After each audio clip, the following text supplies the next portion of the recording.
In 1953, a 71-year-old widow in rural Kentucky fed herself for 11 cents a day. One pot, one burner, one meal that lasted 3 days and kept her blood pressure lower than her doctor could explain. Number 7 on this list was so filling that Depression-era doctors actually prescribed it to underweight patients.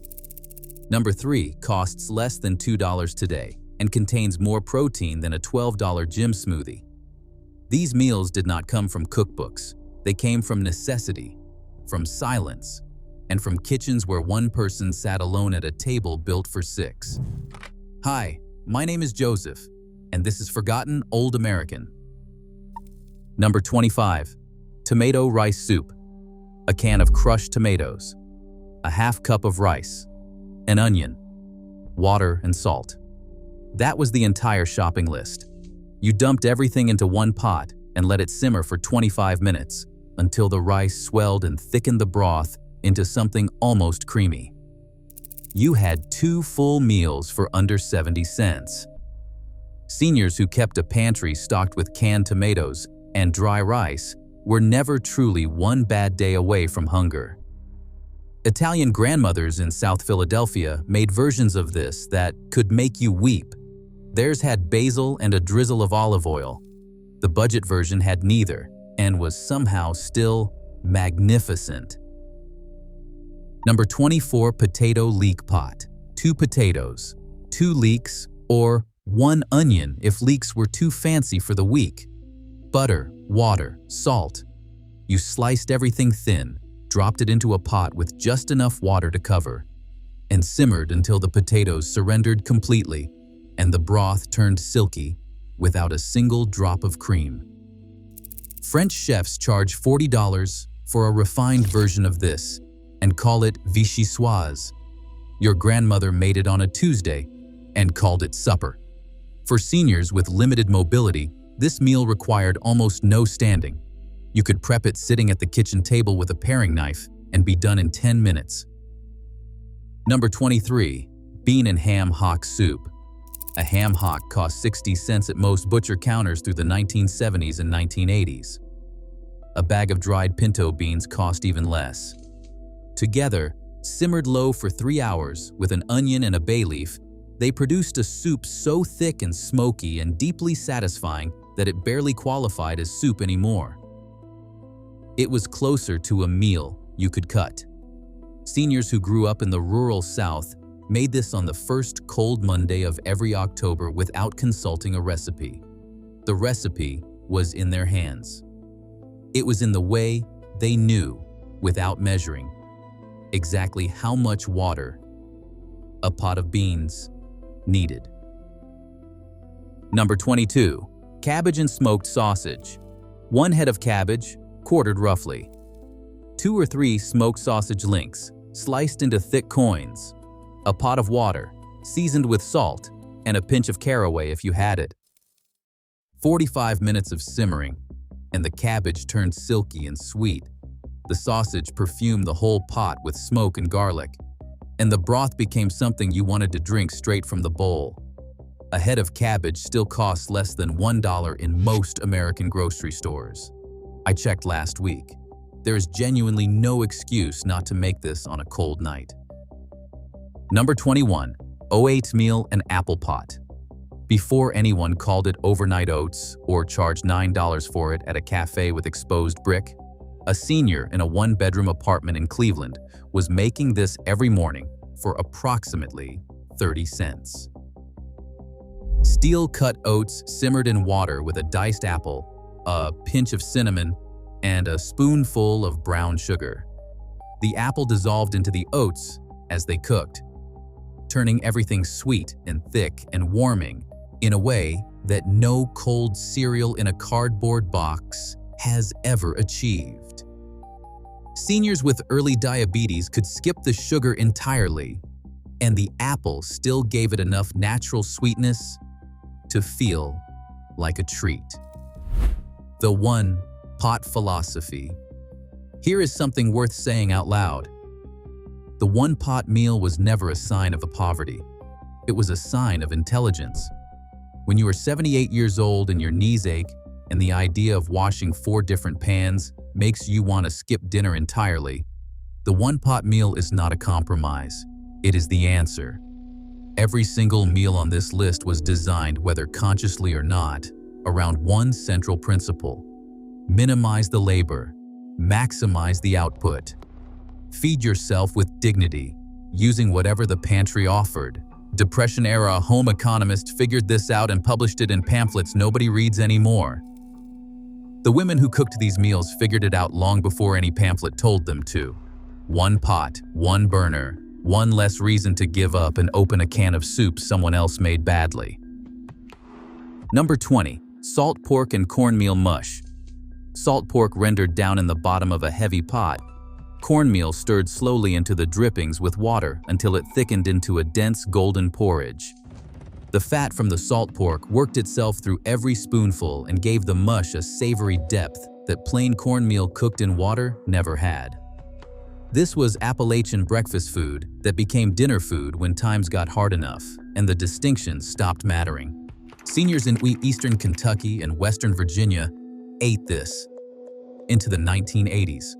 Not because they had no other options, but because it was warm, cheap, filling, and reminded them of their mothers. Number 19. Chicken back soup. Chicken backs and necks sold for almost nothing at butcher counters and grocery stores through most of the 20th century because Americans had decided, wrongly, that dark and bony meat was inferior. Seniors who knew better bought a pound of chicken backs for 30 cents.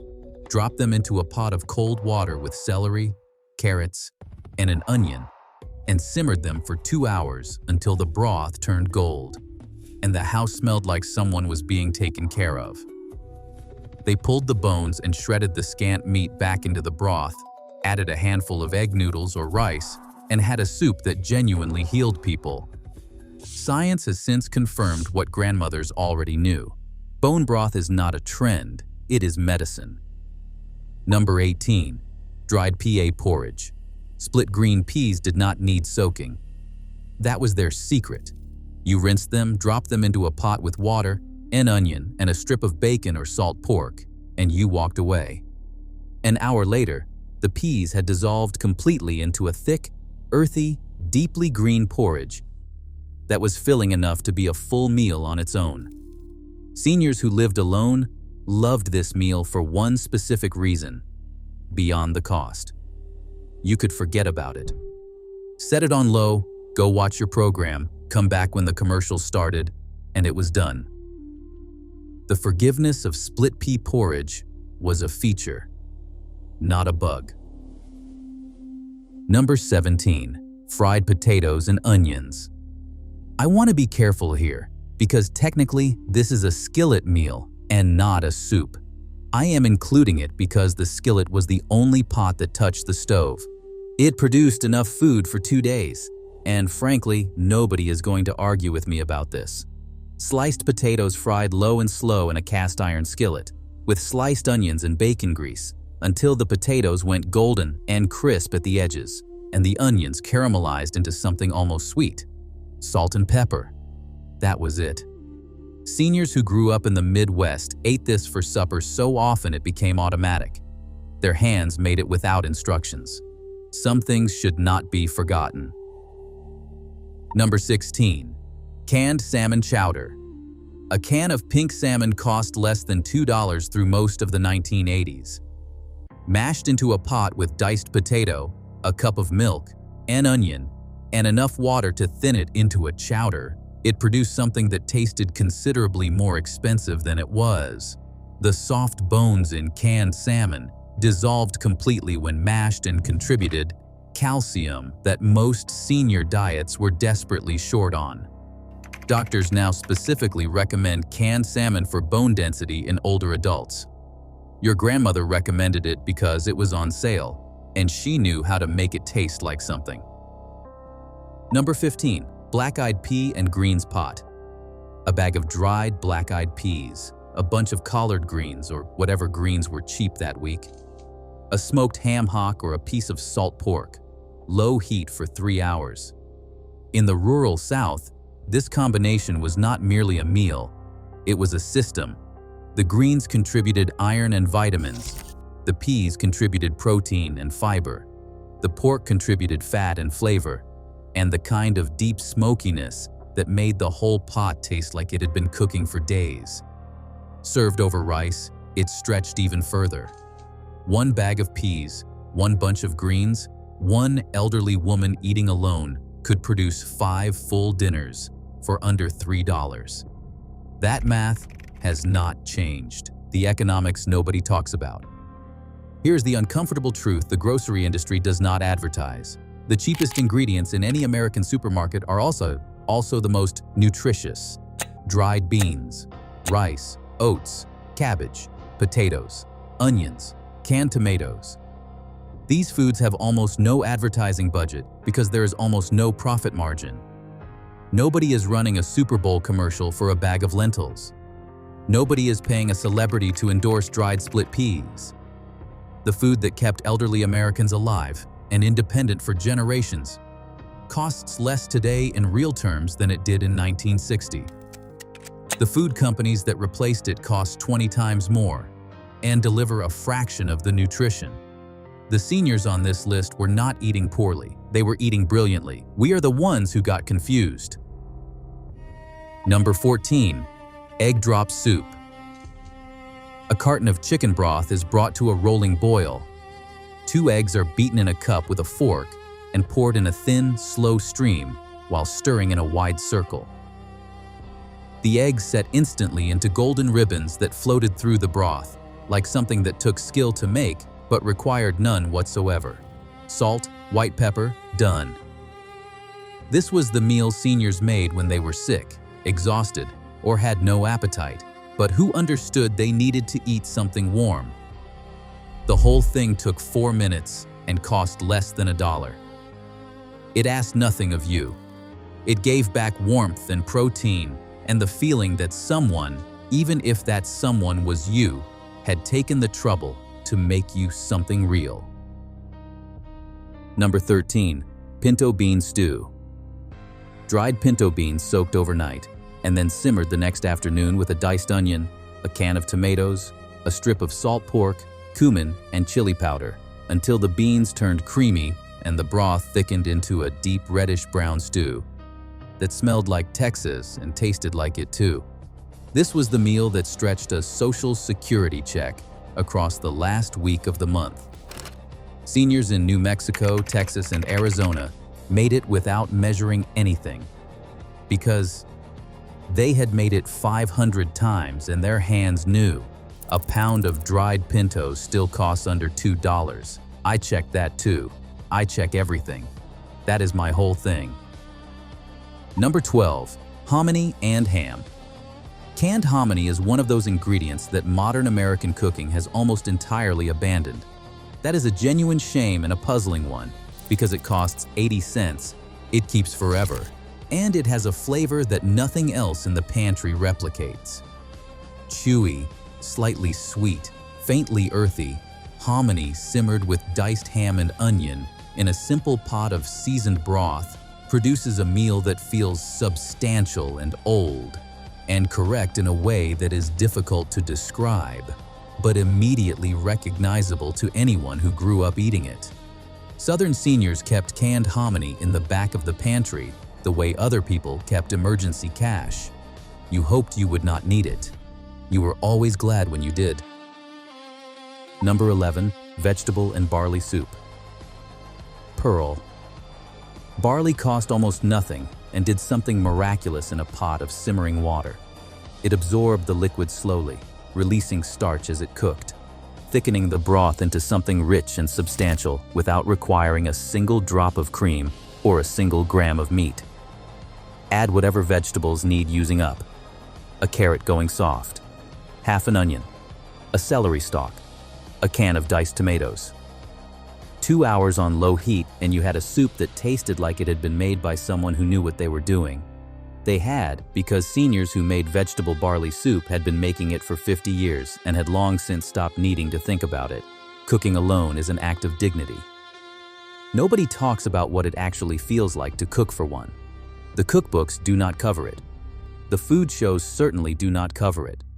But half the seniors in America who live alone will tell you privately that the hardest part is not the money, or the mobility, or even the health concerns. The hardest part is the silence, the table that used to seat four, the habit of reaching for the big pot when only the small one is needed. These one-pot meals solved something beyond nutrition. They were scalable. They were forgiving. They could be made tired and sad and alone on a Wednesday night, with bad knees in a kitchen that had not been properly cleaned since Sunday. They met people where they were, and in doing so, they kept people independent, fed, and human. That is not a small thing. Number 10, lentil and tomato stew. A cup of dried green or brown lentils required no soaking. They cooked in 30 minutes and delivered more protein per penny than almost anything else in the American grocery store. Simmered with a can of diced tomatoes, a diced onion, garlic, cumin, and a handful of spinach stirred in at the end. They produced a stew that was hearty enough to anchor an entire evening without anything else on the plate. A widow in rural Missouri reportedly ate lentil stew 3 nights a week for 11 years after her husband passed. Her doctor told her church group her iron levels were perfect. She told her church group lentils were cheap and easy, and she did not understand what all the fuss was about. Number 9, navy bean and bacon soup. The United States Senate cafeteria has served navy bean soup every single day since 1903. That is not a metaphor. That is a fact you can verify. A bag of dried navy beans, a strip of bacon or a ham hock, an onion, celery, and water.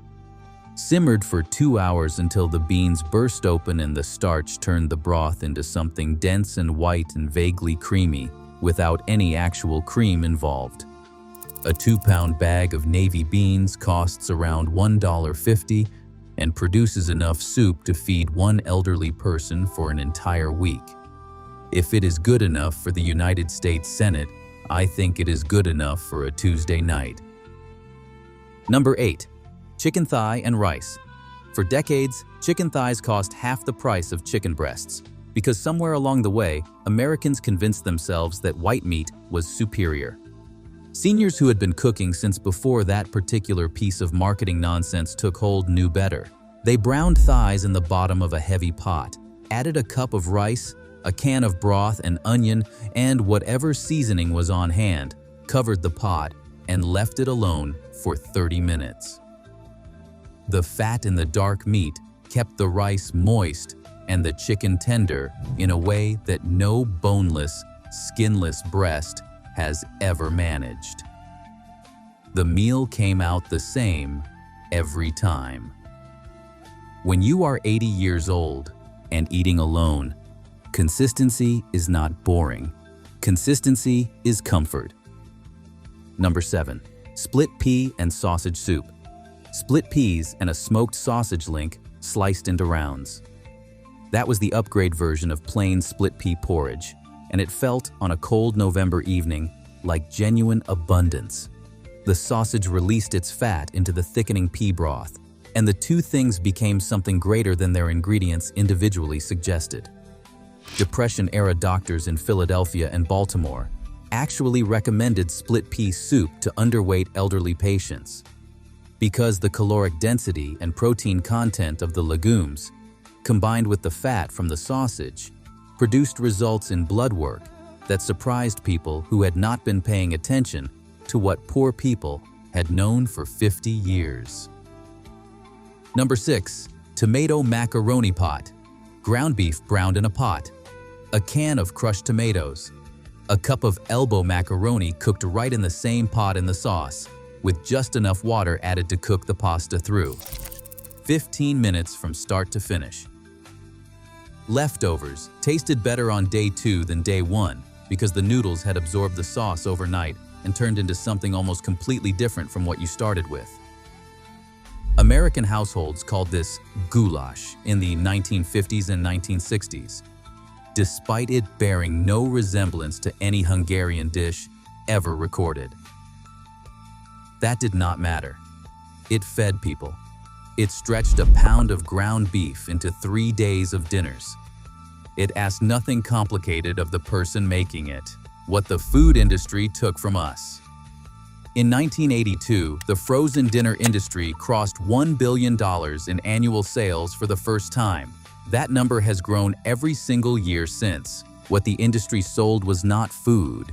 It was the idea that cooking was too hard, too slow, and too complicated for modern life. The seniors on this list would have found that argument incomprehensible. They made meals from scratch in one pot with cheap ingredients and no instruction because that was simply what you did. The knowledge they carried, the feel for how long a pot of beans needs, the instinct for how much water to add, the understanding that cheap cuts of meat become extraordinary with time and low heat. That knowledge does not come in a box. It was passed down by hand and by example, and by watching someone you loved stand at a stove. When we stopped watching, we stopped knowing. This list is an attempt to remember before the last people who know are gone. Number 5. Potato and cabbage pot.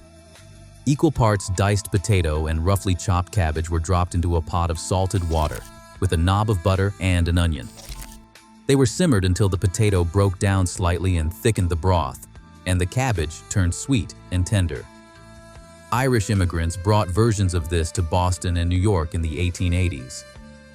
A century later, elderly Irish-American women in South Boston were still making it on cold nights because it worked, because it was cheap, and because it tasted like something their own mothers had made for them when the world felt hard. Some recipes survive not because anyone writes them down, but because the taste of them is impossible to forget. Number 4. Red beans and rice. A pound of dried red kidney beans, smoked sausage, onion, green pepper, and celery. Set it on low heat for 4 hours while you went about your day, and let the pot do its own slow work. It was born in New Orleans out of a Monday wash day tradition, when women needed a meal that cooked itself while they worked. For a senior living alone, the beauty was exactly that unattended quality. You started it at noon, and you sat down at 5 to something so deeply flavored, so filling, and so rich that you forgot you had spent less than $3 on the entire pot. Louis Armstrong signed his letters, "Red beans and ricely yours." That was a man who never forgot where his food came from. Number 3. Depression stew. Ground beef browned in a pot, a can of tomatoes, a can of corn, and 2 diced potatoes. Water, salt, and pepper finish it. The potatoes thicken the broth as they cook. The corn adds sweetness, and the tomatoes give it acid and brightness. The beef, even the cheapest tube from the discount rack, gives it the substance that carries you through until morning. This recipe appeared in Depression-era cookbooks with no proper name, just stew. Mothers penciled it into the margins of index cards and passed those cards to daughters on their wedding days, like a whispered secret. It costs under $5 today. It contains more nutrition per dollar than almost anything else on this list. A retired steelworker in Pittsburgh ate a version of this 3 nights a week for 4 years. His doctor said his blood work was remarkable. He said it was just what his mother made. Number 2. Chicken and dumplings.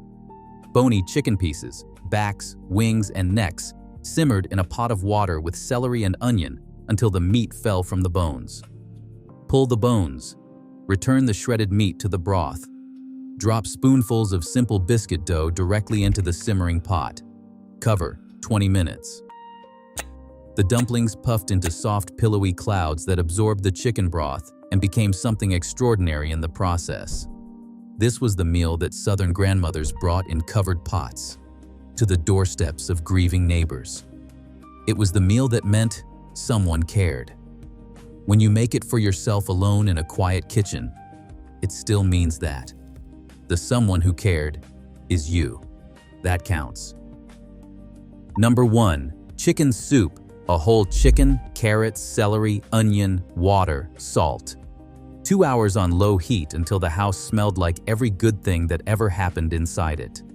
Every culture has a version. Every generation passes it down.